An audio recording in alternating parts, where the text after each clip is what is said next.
Nosso mensageiro dessa noite é filho desta casa e essa é uma das nossas intenções de trazer filhos desta casa através da iluminação do Senhor, edificar a todos nós. Reverendo Ângelo, um dos pastores da igreja de Viçosa, presidente do Presbitério Zona da Mata, é o nosso mensageiro hoje e ele prontamente se disponibilizou a estar aqui, e nós gostaríamos que os irmãos evitassem de sair, a não ser que seja morrendo, mas fique aqui, não saia, evite, não fique com sede, nada disso. São alguns minutos, Deus vai nos falar, Deus vai nos alimentar, então nós gostaríamos que você permanecesse aqui. Reverendo Ângelo, nós gostaríamos de orar, e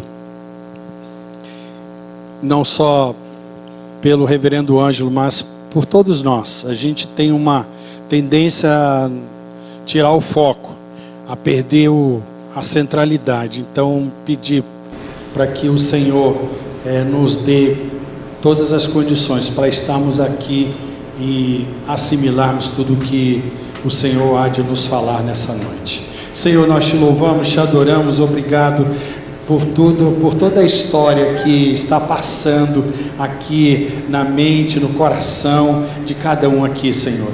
Obrigado porque todos nós aqui fazemos parte dessa história. Obrigado porque o Senhor nos tirou do lamaçal e nos trouxe para o reino maravilhoso do Senhor, para o reino da luz do Senhor. Obrigado porque aqui nós o estamos servindo. Obrigado porque aqui o Senhor está transformando cada vez mais o nosso viver. Senhor, fala ao coração de cada um de nós através do teu servo. Que ele seja a boca de Deus. Que ele seja, Senhor, vaso de honra nas mãos do Senhor.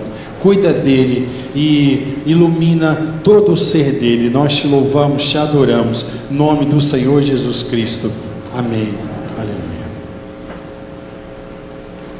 Irmãos, é uma alegria, poder estar aqui novamente com vocês. Eu digo novamente porque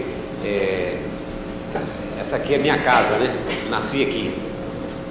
E novamente também porque quando a igreja completou 40 anos, eu tive o privilégio de estar aqui também no final de semana. Então, novamente. E é impressionante, Eu fiquei pensando, 10 anos se passaram, E vim aqui quando a igreja completou 40 anos, foi muito bom. Foi assim uma experiência assim muito marcante para a nossa família, porque na época ainda nós tínhamos os nossos filhos em casa, então nós viemos com a família toda. Eles ainda não eram casados, então eles nos acompanharam. E na verdade, naquela programação de 40 anos, o sábado à noite foi reservado para me contar um pouco da história, um pouco da minha história, do meu envolvimento com a igreja. Eu digo que foi marcante porque a gente não fica no dia a dia contando para os nossos filhos algumas experiências, E os meus filhos ouvirem aquilo naquela noite, para mim foi, puxa vida, parece que foi tão bacana, foi tão bom. Foi assim um vigor espiritual na vida deles também. Então, irmãos, eu trago aí o meu abraço carinhoso, Eu tenho aqui, lógico, que eu não vou lembrar de todos os vossos, vocês me desculpem, viu? Se você me conhecer e eu não te conhecer, eu não estou fazendo um pouco caso, não. Mas é porque os anos passam, Então a gente envelhece um pouquinho e às vezes algumas fisionomias permanecem mais ou menos iguais, Outras mudam, mas alguns rostos não mudam, Então tem vários rostos que eu estou vendo aqui que eu conheço, que eu convivi, foi da minha época aqui dos anos 80, então isso é muito bom. Minha passagem pela quarta igreja, quando eu me converti, foi muito intensa, muito intensa. A igreja nos anos 80 aqui vivia uma experiência fantástica. Então isso, para quem está começando na fé, foi assim um empurrão. Puxa vida, como foi bom, E foi tão intensa a minha vida aqui nessa igreja que eu fiquei aqui, eu me converti no dia 15 de março de 1981, no templozinho que existia aqui, no terreninho aqui embaixo. Era um salãozinho, né? Bem pequeno. Então eu me converti dia 15 de março aqui. Entrei nessa igreja, nunca tinha entrado numa igreja evangélica. Reverendo Augusto Gotardello pregava naquela noite. Nunca sabia de apelo, nunca entendi o que é apelo. E o reverendo Augusto Gotardello estava pregando sobre a parábola do filho pródigo, Evangelho de Lucas, capítulo 15. E a ênfase dele da mensagem era o seguinte: eu estava perdido e fui achado. E aquilo, rapaz, foi penetrando no meu coração. E no final o reverendo Augusto, não sabia o que era isso. Ele falou assim: se tem algum jovem, né, alguma pessoa aqui que gostaria de aceitar Jesus, vem aqui à frente. E eu saí dali do meio do salãozinho lá, e tinha um outro jovem aqui que saiu. Eu saí de lá e saiu só nós dois. E eu lembro com muita alegria daquele dia, foi muito bom, né? Saí daqui mudado. Aqui em cima tinha um salãozinho, tinha uma sala aqui, era a sala do conselho. Os presbíteros levavam, né, aqueles que se convertiam para lá depois. E lá, né, dava aquela palavra, né, de ânimo. E o presbítero Otto, ele me deu um conselho, falou assim: rapaz, vai amanhã na casa da Bíblia e compra uma Bíblia para você. E você acredita que eu aceitei o conselho dele? Fui na segunda-feira na casa da Bíblia, na Rua Alves, comprar uma Bíblia. E nunca mais abandonei a Bíblia. 15 de março de 1981, minha conversão. 21 de junho de 1981, eu publiquei a minha profissão de fé e batismo aqui, reverendo Oséias Erckert, né? E o reverendo Oséias Erckert era um pastorzão, né? Puxa vida, muito bom. Outubro de 1981, veio aqui nesta igreja, a terceira igreja que convidou pela Nájila, um grupo da missão Novas Tribos do Brasil. E a Nájila, então, eles vieram para a terceira igreja. A Nájila, então, com o pastor Oséias, trouxe o grupo aqui no domingo de manhã. E o grupo, domingo de manhã, pregou sobre missões e fez um apelo. Quem é que estava na frente de novo? Eu, novamente. Eu quero ser missionário. E você acredita, porque eu fui ser missionário? Aí de outubro, novembro, dezembro, foi o tempo que eu tive para me preparar para ir para a missão Novas Tribos do Brasil, lá em Peniel, Jacutinga. Olha para você ver, então eu fiquei de março a dezembro aqui nessa igreja, olha para você ver. Mas foi assim, meses intensos. Depois, lógico, voltava aqui nas minhas férias, né? Aí o pastor Zé levava a gente para a casa dele, né? Era bom demais, né? Dava um almoço gostoso.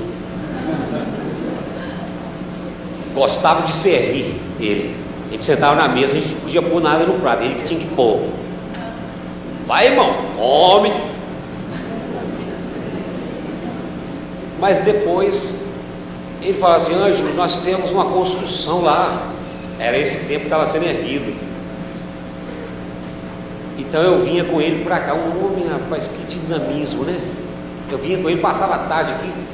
Essa laje aqui, nós carregamos, eu e ele, carregamos, e mais os pedreiros, né? Carregamos muita lata de concreto para fazer isso aqui.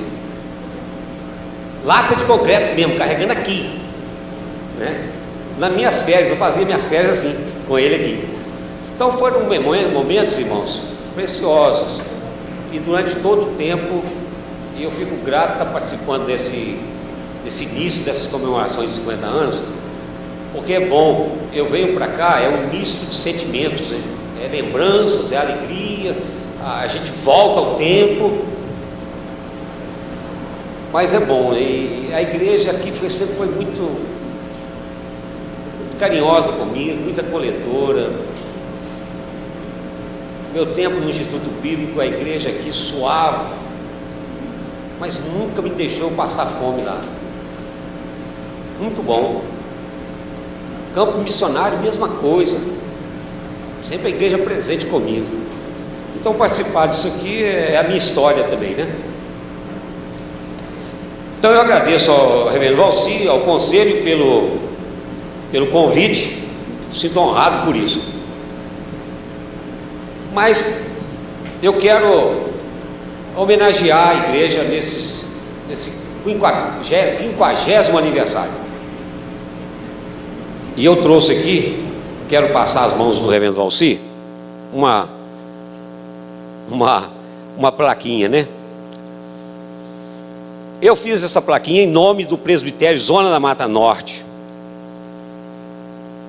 E aí eu coloquei assim: ao conselho e amados irmãos, o presbitério Zona da Mata Norte parabeniza e congratula-se com a 4ª Igreja Presbiteriana de Juiz de Fora nas comemorações do seu 50º aniversário.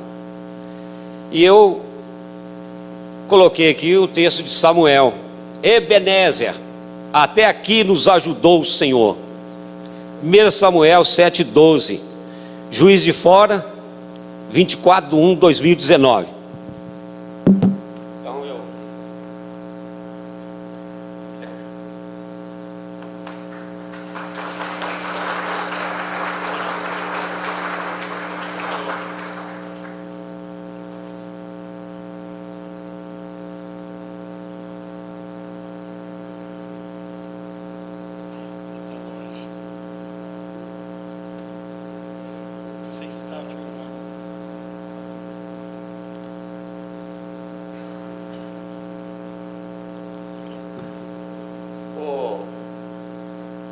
Nosso querido pastor Elvin, saudoso pastor Elvin César, né? Muito meu amigo, viajei muito com ele, caminhamos juntos. E o pastor Elvin fala assim: Ângelo, você é o pastor das plaquinhas, porque aonde eu vou eu levo uma plaquinha. E vocês acreditam que nós comemoramos agora 25 anos de organização do presbitério Zona da Mata Norte, e nós fizemos um culto de gratidão a Deus. Só para falar para vocês que é o pastor da plaquinha. Imagina só, eu sou o presidente do presbitério. Aí eu fiquei assim meio acanhado, rapaz, mas eu falei assim: cara, ninguém vai lembrar de homenagear o presbitério. Aí eu falei com a minha esposa, falei assim: o que você acha de eu fazer uma plaquinha? E você acredita que eu fiz? Agora, o que ficou na história, o que foi mais engraçado, é que no culto, quem estava presidindo o culto era eu. E eu falei assim: eu quero fazer uma homenagem ao presbitério Zona da Mata Norte agora. Aí o pessoal, ou seja, eu estou dando a plaquinha para mim mesmo, né? Mas você sabe por que eu gosto das plaquinhas? Porque elas marcam a nossa história. Você já imaginou daqui a igreja completando 100 anos? Aí você olhar essa plaquinha, que bênção, eu não vou estar aqui mais, né? Mas, puxa vida, aquele pastor lá entregou essa plaquinha, vai marcar a nossa história, né? Eu guardo todas elas, quando alguém me dá eu guardo, está lá. Você sabe por quê? Que não tem coisa melhor na vida do que quando vai passando o tempo. Às vezes vai passando alguns períodos da vida, você fica meio desanimado, né? Você vai... Aí você começa, tem um bocadinho, você vai para o seu escritório, alguma coisa, você começa a ler algumas coisas que você recebeu há 10, 20, caramba, isso renova, isso faz você voltar à história, e Deus usa isso na sua vida. Que bom, né? Irmãos, vamos para o texto. Então o reverendo Valci disse que o tema do 50º aniversário da igreja que seria o texto, ele não colocou o texto, mas eu entendi que né? Romanos capítulo 11, versículo 36. É isso? Porque ele falou assim: Ângela, o tema da mensagem é: porque dele, por meio dele, para ele são todas as coisas, a ele, pois, a glória eternamente, amém. Então, para mim não fugir ao tema, eu vou pregar sobre isso aqui. Porque é chato quando você traz um pastor na igreja, né? Você manda ele falar de abacaxi e fala de abóbora. Aí, caramba, eu não gosto disso, rapaz. Ó, o tema é esse, hein? Então, irmãos, porque dele, por meio dele, para ele são todas as coisas, a ele, pois, a glória eternamente. Amém. Muda muito pouco esse texto de umas versões para outras, mas essa que eu estou lendo é atualizada. Mas se você for, por exemplo, na tradução mais nova, que é a nova tradução na linguagem de hoje, muda poucas coisas, mas dá algumas ênfases. Olha para você ver: pois todas as coisas foram criadas por ele, e tudo existe por meio dele e para ele. Glória a Deus para sempre, amém. Olha aí a NVI, para a atualizada muda pouco, mas dá umas ênfases. Pois dele, por ele, para ele são todas as coisas, a ele seja a glória para sempre, amém. A revista é a corrigida, né? Que os irmãos batistas usam. Porque dele, por ele, para ele são todas as coisas, glória, pois, a ele eternamente, amém. Agora, eu gosto muito, eu tenho usado, né, nas minhas devocionais, em alguns momentos, eu uso muito a mensagem, né, do Eugênio Peterson, que faleceu recentemente. Aí a tradução do Eugênio contemporâneo, ele diz o seguinte: gostei muito, olha para você ver, tudo dele procede, tudo acontece por intermédio dele, tudo termina nele. Olha que maravilha, hein? Tudo dele procede, tudo acontece por intermédio dele, tudo termina nele. Glória para sempre, louvor para sempre, amém, amém e amém. Esses amém é da tradução, viu? Nem eu não, é a tradução, viu? Meus queridos irmãos, Jesus, a razão de todo o propósito que existe em cima nos céus e embaixo na terra. Jesus caminha por toda a Escritura, desde o relato da criação até mesmo antes da fundação do mundo. Engraçado, eu fui criado numa cultura, né, religiosa, e não sei se você passou por isso, e mesmo depois da minha conversão tive muita dificuldade para entender essas coisas, mas a cultura religiosa que eu fui criado me ensinou algo que Jesus passou a existir. Isso ficou impregnado. Foi assim que eu fui criado, assim que eu aprendi, que Jesus passou a existir a partir da manjedoura, né? Então, quando eu comecei, né, a conhecer um pouquinho mais, eu comecei a entender que na verdade Jesus caminha nas Escrituras desde o relato da criação até mesmo antes da fundação do mundo. Jesus não precisou da manjedoura para existir.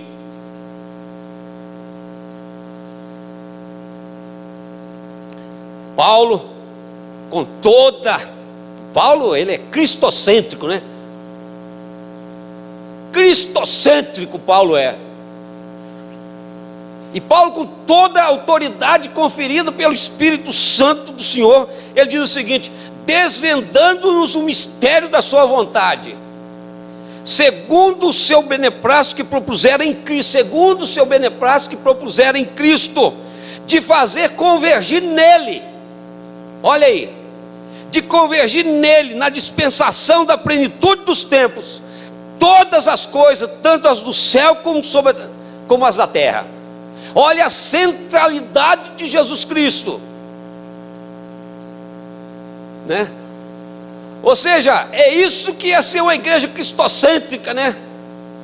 Porque hoje as pessoas ficam olhando para Jesus como se Jesus fosse assim um homem, né? Um homem bonzinho, né? De barbinha. Coitadinho dele, né? Olha, meus irmãos, o propósito de Deus está em Cristo, em cima nos céus e embaixo da terra, o qual Paulo ainda continua a sua exposição sobre Cristo na carta dos Efésios, dizendo o seguinte: o qual exerceu ele em Cristo, ressuscitando-o dentre os mortos, e fazendo assentar à sua direita, nos lugares celestiais, acima de todo principado, e potestade, poder e domínio, e de todo nome. Esse é o Jesus cristocêntrico, esse é o Jesus antes da fundação do mundo. E de todo nome que se possa referir, não só no presente século, mas também no vindouro, e pôs todas as coisas debaixo dos seus pés. Ah, meus queridos irmãos, e Paulo continua: e para ser o cabeça sobre todas as coisas, o deu à igreja, o qual é o seu corpo, a plenitude daquilo que tudo enche em todas as coisas. Meus irmãos, porque dele e por meio dele e para ele são todas as coisas, a ele pois a glória eternamente, amém. Você sabe por quê? Porque Jesus é presente em toda a Escritura. Por isso é dele, é por meio dele, para ele são todas as coisas, porque Jesus é presente em todas as Escrituras. Isso quer dizer, meus queridos irmãos, que nós vamos enxergar Jesus em Gênesis, nós vamos enxergar Jesus em Êxodo,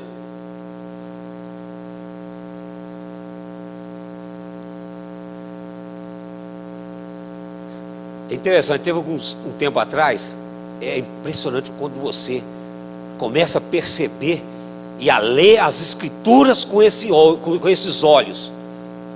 Rapaz, eu comecei a fazer minhas devocionais no livro de Jeremias. Caramba!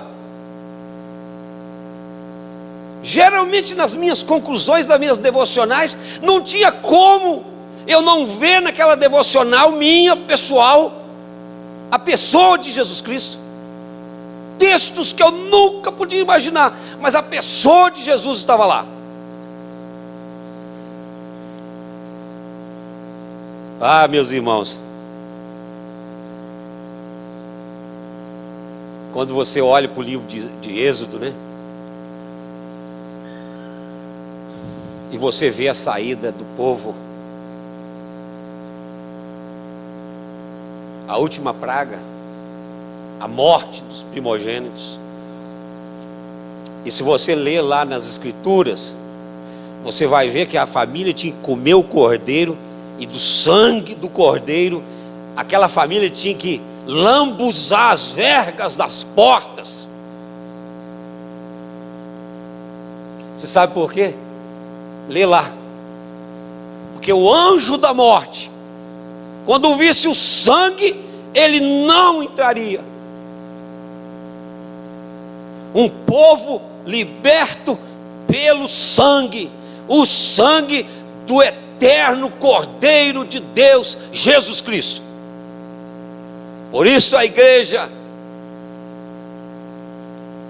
que somos nós, igreja reformada, igreja cristocêntrica, igreja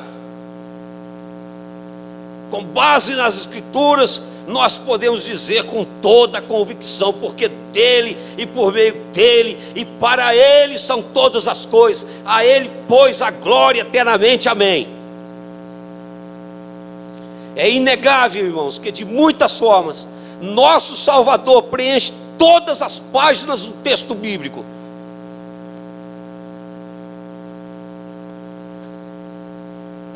E foi essa a mensagem, né?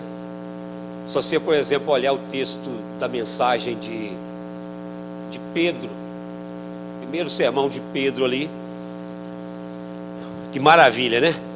É isso que nós precisamos, né? É fazer a leitura correta.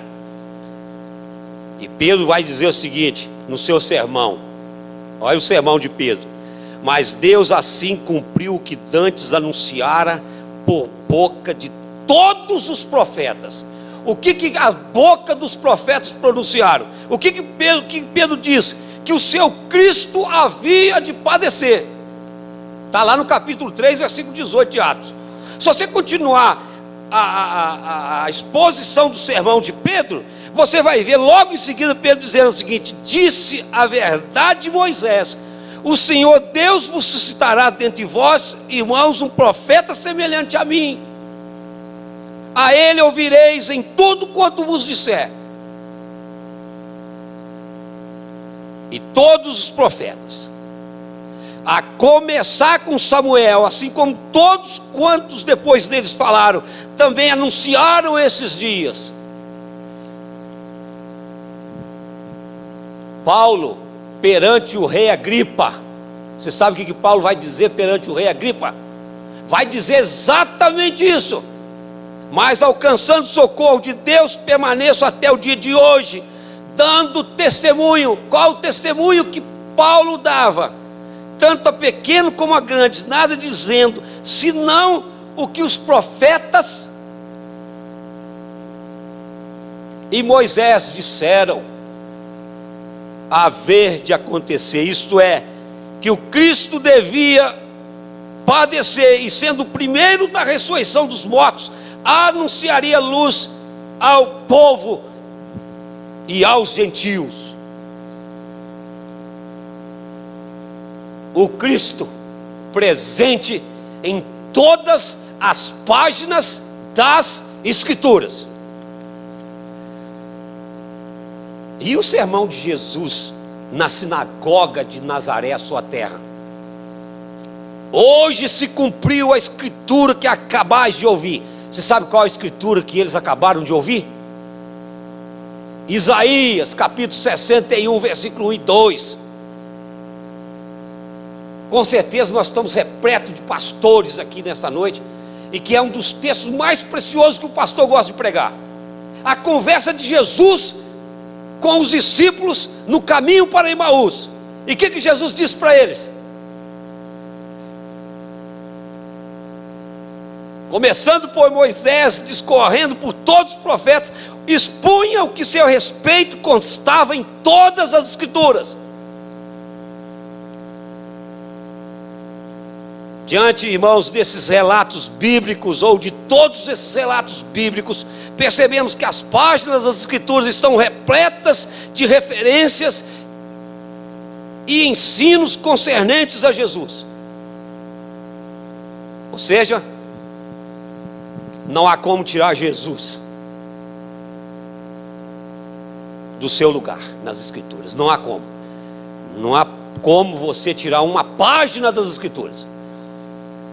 Irmão, se Jesus é presente em todas as páginas das Escrituras, Jesus também é o tema central das Escrituras.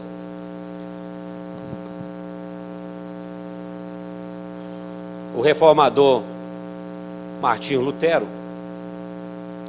olha o que Martinho Lutero disse: em toda a Escritura não há nada a não ser Cristo. Olha que coisa boa, né?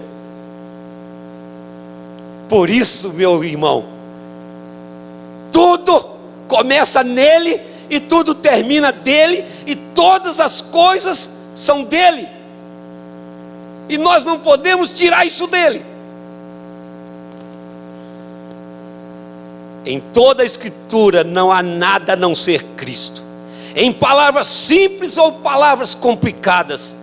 E se olharmos o seu significado interior, toda a Escritura é somente sobre Cristo em todo lugar.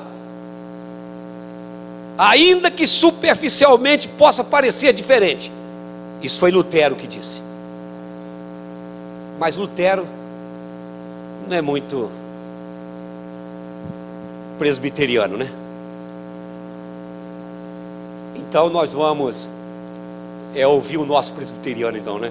O nosso pastor presbiteriano gosta, rapaz. Tem que tomar até cuidado, né? Senão ele passa a ser mais importante do que Jesus. Calvino, João Calvino.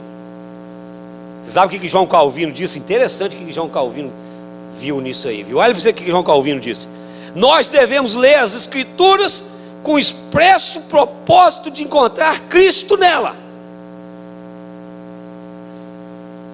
né? Meus queridos irmãos, saia daqui nesta noite com seu coração queimando por achar Jesus Cristo nas Escrituras. Nós devemos ler as Escrituras com o expresso propósito de encontrar Cristo nela.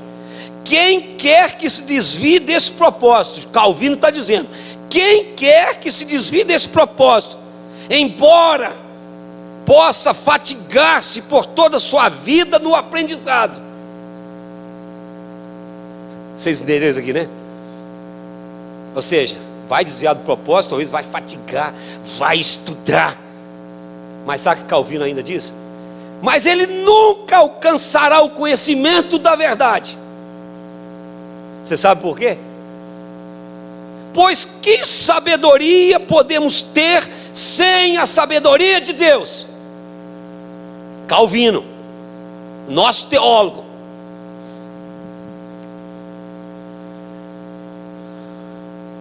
Esses importantes personagens da igreja nos desafiam a reformular nossa visão acerca da leitura que estamos fazendo das Escrituras.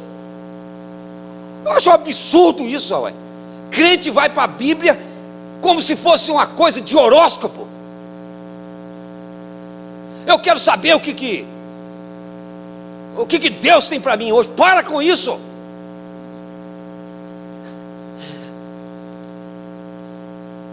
Eu não sei, né, mas comecei a hora de ficar lendo a Bíblia assim. Ainda tem aquele negócio que eu detesto aquilo. Que não é de caixinha de promessa, né? Parece aqueles papagaios lá no centro de Belo Horizonte que fica tirando um negocinho para você ler, né?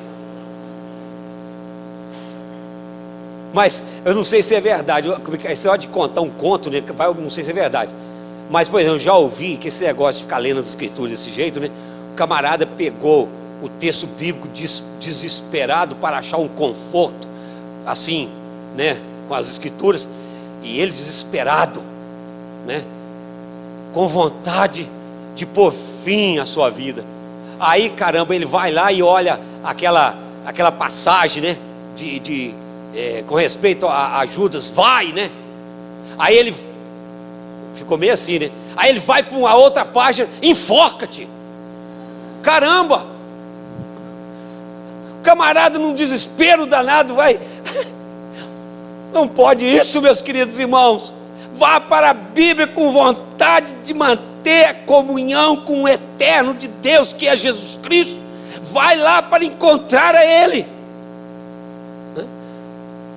Agora, ai, meus irmãos, aí você vai ver que a sua paixão pelas Escrituras vai mudar, né? Não fica lendo as Escrituras assim, como esse negócio aqui. Tenta encontrar o propósito de Deus nela, que é Jesus Cristo.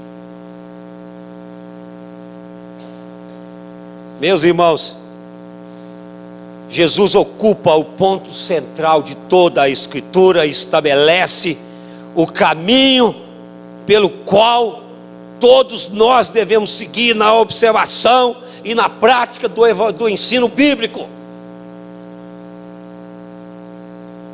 Então, meus queridos irmãos, porque dele e por meio dele e para ele são todas as coisas, a ele pois a glória eternamente, porque ele está presente em todas as páginas das Escrituras, porque ele é o ponto central das Escrituras.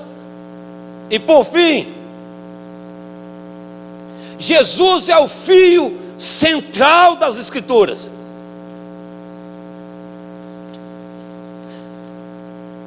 É o terceiro ponto e último, viu? Fica feliz aí, alegre-se. Eu tenho a impressão hoje que é o melhor momento que a igreja gosta, quando o pastor fala assim: eu estou indo para o fim. Você fica feliz, não fica não? Aqui, a irmã aqui, ó, olha aí, deu risada. Meus queridos irmãos, Jesus é o fio central das Escrituras. Nada aconteceu, acontece ou acontecerá sem Jesus, sem que Jesus seja o fio central de toda a Escritura, de toda a história. É o que nos ensinam as Escrituras. John Systema diz o seguinte: Jesus é o fio em torno do qual Deus tece toda a tapeçaria da história. Cristo, em Cristo todas as coisas foram criadas e tudo foi criado para Ele. Olha esse texto aqui, meus queridos irmãos. Olha essa belezura, né, do texto de Paulo aos Colossenses com respeito a Jesus Cristo. Quando alguns queriam tomar, algumas potestades queriam tomar o lugar central da história, pois nele, não é em outro não. Maravilha. Nós temos que agradecer a Deus que Deus levantou homens como Paulo, né? Pois nele foram criadas todas as coisas, nos céus e sobre a terra, as visíveis e as invisíveis. Você sabia que quando eu estou orando, na minha devocional,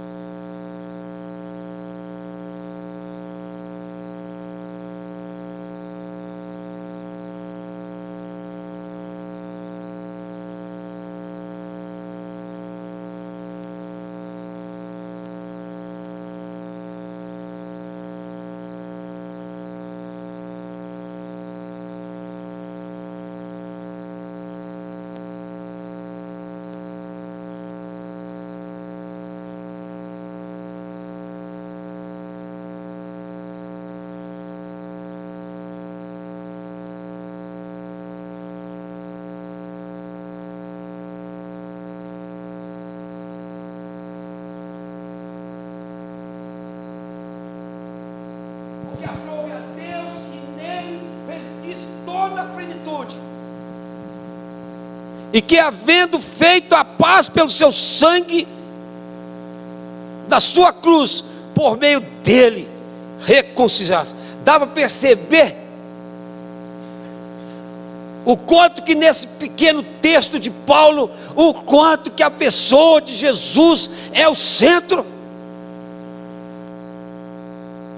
Reconciliar-se consigo mesmo todas as coisas, quer sobre a terra, quer nos céus. Fora de Cristo,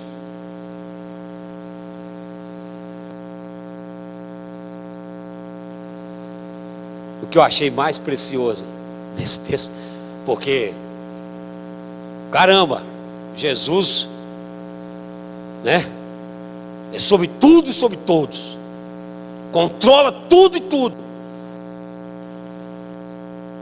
Caramba, parece que se torna algo assim até que, poxa, que você não tem como atingir. Mas olha, queridos irmãos, como que Paulo encerra esse texto. E a vós também, olha aí, olha a centralidade de Jesus. E a vós outros também, que outrora eram os inimigos, os malignas, agora porém, olha que coisa boa, né?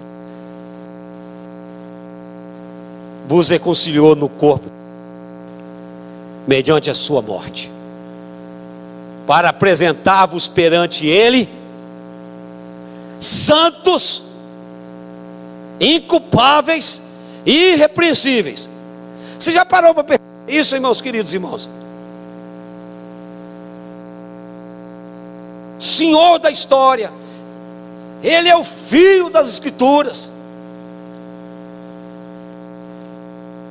A vinda de Cristo do tempo, tudo está feito. Eu sou o alfa e o ômega, o princípio e o fim. Eu a quem tenho de graça da fonte da água viva. Eu sou o alfa e o ômega, o primeiro e o último, o princípio e o que mais? E o fim. As coisas, sem ele nada do que foi feito se fez. A vida estava nele e a vida era a luz dos homens. Nada na história do mundo faria sentido ou teria valor se considerado a parte de Jesus. Ele é o centro da história. Muito ir ao mundo. John Systema. As escrituras nos ensinam que Jesus é o fio de toda a história, que por meio dele e para ele são todas as coisas. A ele a glória.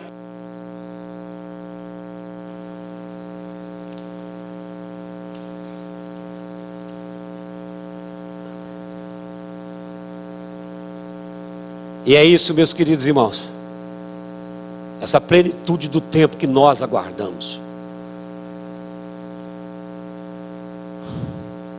Quando eu estou ministrando a ceia para meus queridos irmãos lá nas minhas congregações, um dos textos que eu gosto é quando Jesus institui a ceia.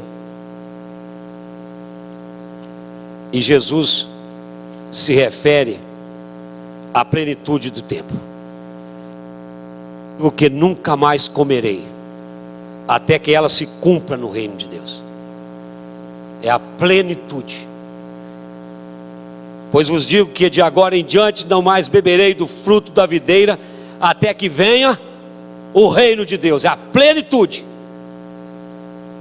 E eu me entusiasmo muito com essa plenitude.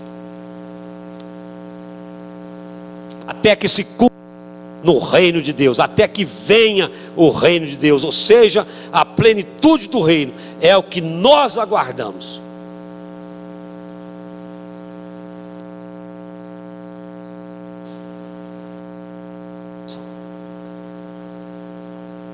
Tudo, a nossa conclusão aqui do sermão, tudo que nos é relatado nas Escrituras tem como objetivo nos ensinar sobre Cristo e nos conduzir a Ele. Se as Escrituras não são assim na sua vida, você está perdendo tempo, porque Ele é presente em todas as Escrituras, porque Ele é o tema central das Escrituras, porque Ele é o fio central das Escrituras. É muito importante que tenhamos uma visão correta com respeito a Cristo, para desfrutarmos do benefício ou dos benefícios que Ele nos proporciona, porque dele e por meio dele e para Ele são todas as coisas. A Ele, pois, eternamente, amém. Que Deus abençoe-nos, abençoe essa amada igreja, e que cada vez mais essa igreja seja cristocêntrica e não fuja do propósito das Escrituras, que é apresentar e revelar a pessoa de Jesus Cristo a nós. Deus nos abençoe.